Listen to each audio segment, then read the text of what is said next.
नमस्कार मित्रों, मेरे स्पिरिचुअल कनेक्ट में आप सभी लोगों का हार्दिक अभिनंदन है।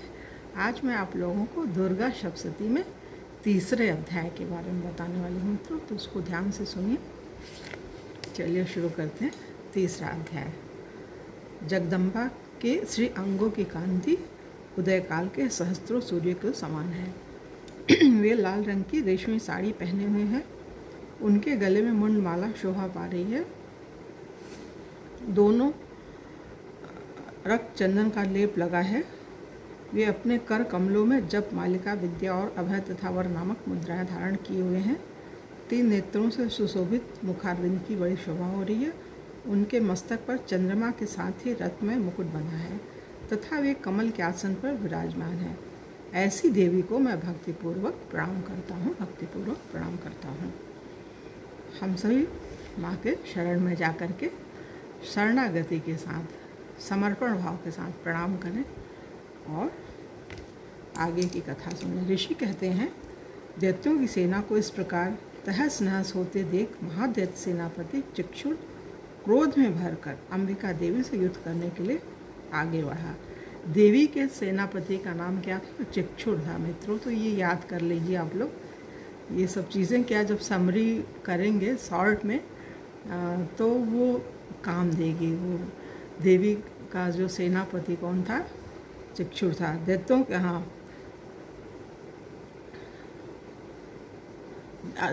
दैत्यों का सेनापति था। दैत्यों की सेना को इस प्रकार तहस नहस होते देख महादैत्य सेनापति चिक्षुर क्रोध में भरकर अंबिका देवी से युद्ध करने के लिए आगे बढ़ा।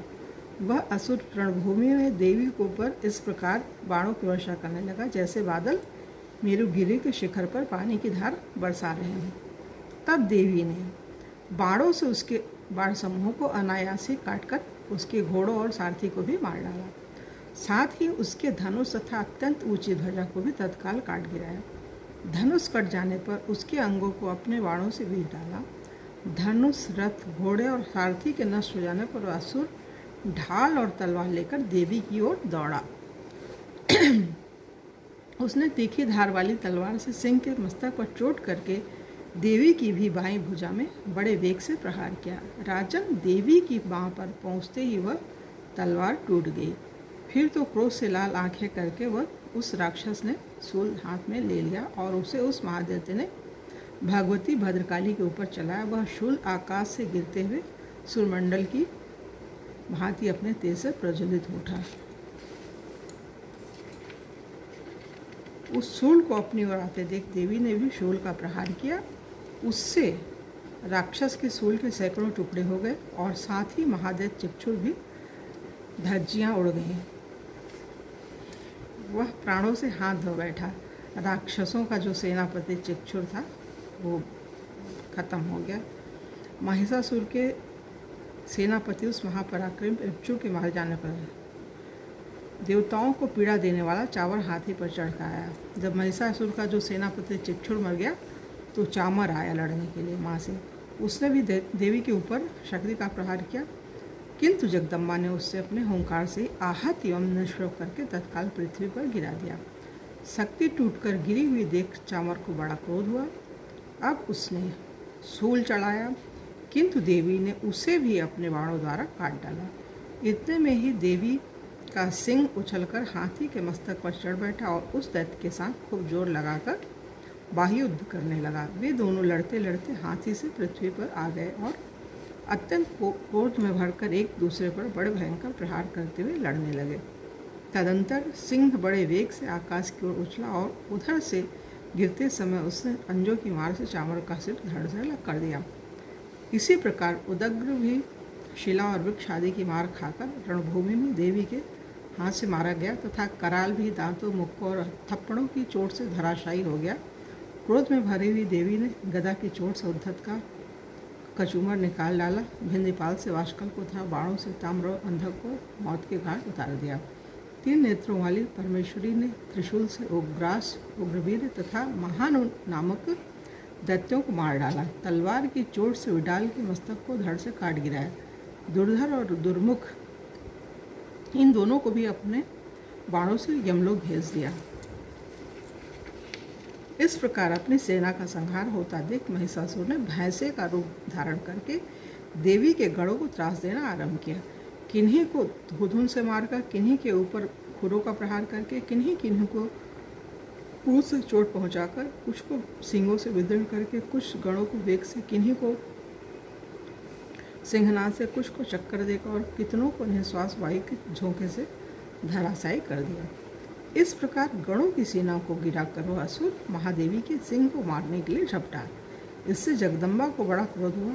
उधर महापराक्रमी महिषासुर भी क्रोध में भरकर धरती को खुरों से खोदने लगा तथा अपने सींगों से ऊंचे ऊंचे पर्वतों को उठाकर फेंकने और गरजने लगा। उसके वेग से चक्कर देने के कारण पृथ्वी क्षुब्ध होकर फटने लगी। उसकी पूंछ से टकराकर समुद्र सब ओर से धरती को डुबोने लगा। हिलते हुए सींगों के आघात से विदीर्ण होकर बादलों के टुकड़े टुकड़े हो गए। उसके श्वास के प्रचंड वायु के वेग से उड़े हुए सैकड़ों पर्वत आकाश से गिरने लगे। इस प्रकार क्रोध में भरे हुए उस महादैत्य को अपनी ओर आते देख चंडिका ने उसका वध करने के लिए महान क्रोध किया। उन्होंने पाश फेंककर उस महान असुर को बांध लिया। देवी ने उसको अपने पास में बांध लिया।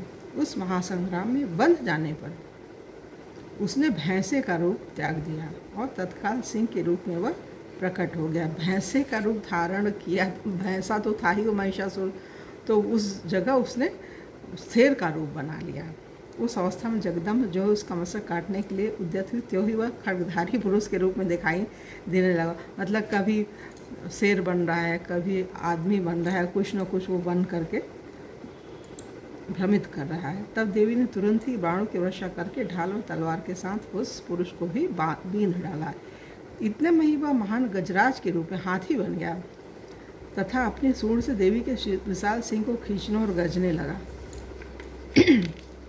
खींचते समय देवी ने तलवार से उसकी सूंड काट डाली।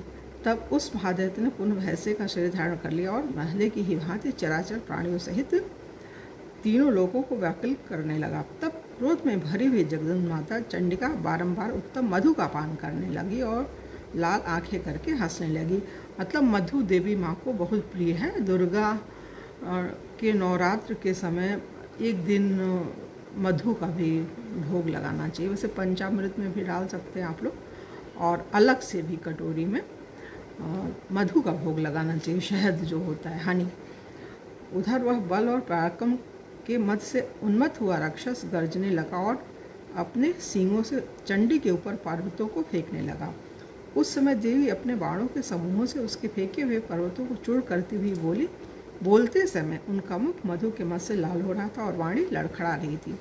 देवी ने कहा, ओ मूढ़, मैं जब तक मधु पीती हूँ तब तक तू क्षण भर के लिए खूब गर्ज ले। मेरे हाथ से यही तेरी मृत्यु हो जाने पर शीघ्र ही देवता भी गर्जना करेंगे। तो ये मित्रों, ये तीसरे दिन जो दुर्गा माँ का तीसरा अध्याय है ना, उस दिन लोग चढ़ाते हैं। ये हमको याद आ गया, हमने कहीं लिखा हुआ है कि इस दिन क्या क्या चीज़ चढ़ाई जाती है।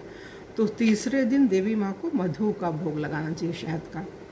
यूँ कहकर देवी उछली और महादैत्य के ऊपर चढ़ गई। फिर अपने पैर से उसे दबाकर उन्होंने त्रिशूल से उसके कंठ में आघात किया। उनके पैर से दबा होने पर भी महिषासुर अपने मुख से अभी आधे शरीर से ही वह बाहर निकलने पाया था कि देवी ने अपने प्रभाव से उसे रोक दिया। आधा निकला होने पर भी वह महादैत्य देवी से युद्ध करने लगा। तब देवी ने बहुत बड़ी तलवार से उसका मस्तक काट गिराया। फिर तो हाहाकार करती हुई दैत्यों की सारी सेना भाग गई तथा संपूर्ण देवता अत्यंत प्रसन्न हो गए। देवताओं ने दिव्य महर्षियों के साथ दुर्गा देवी का स्तवन किया।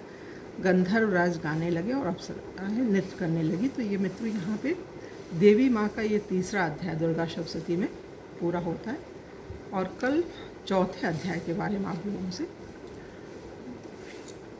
बात करेंगे, पढ़ेंगे। तो चौथा अध्याय मिल करके आप लोगों के साथ, हम और आप, हम बोल रहे हैं तो हमको ये लगता है कि आप लोग सुन रहे हैं मित्रों, श्रोतागण है। अच्छा लगता है और अच्छा ये भी लगता है कि आप लोग इसको लाइक कीजिए, शेयर कीजिए और सब्सक्राइब भी कीजिए मित्रों। तो मेरा मनोबल बढ़ेगा, अच्छा लगेगा हमें, और उत्साहवर्धन होने पर मन जो है और कुछ करने के लिए करता है, अच्छा बोलने के लिए, अच्छा करने के लिए, और भी जो चीज़ें हैं उनका भी पाठ करने का मन करता है। मित्रों, हमारा मन करता है, सबसे अच्छी चीज़ लगती है हमें कथा कहना और सुनना ज़्यादा ही अच्छा लगता है।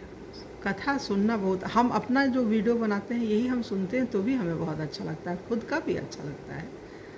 तो इसलिए श्रवण शक्ति बड़ी अच्छी होती है, वो याद रहती है। कोई जब जैसे गुरु होते हैं ना, बोलते हैं तो शिष्यों को, विद्यार्थियों को याद हो जाता है, तो वही चीज़ है।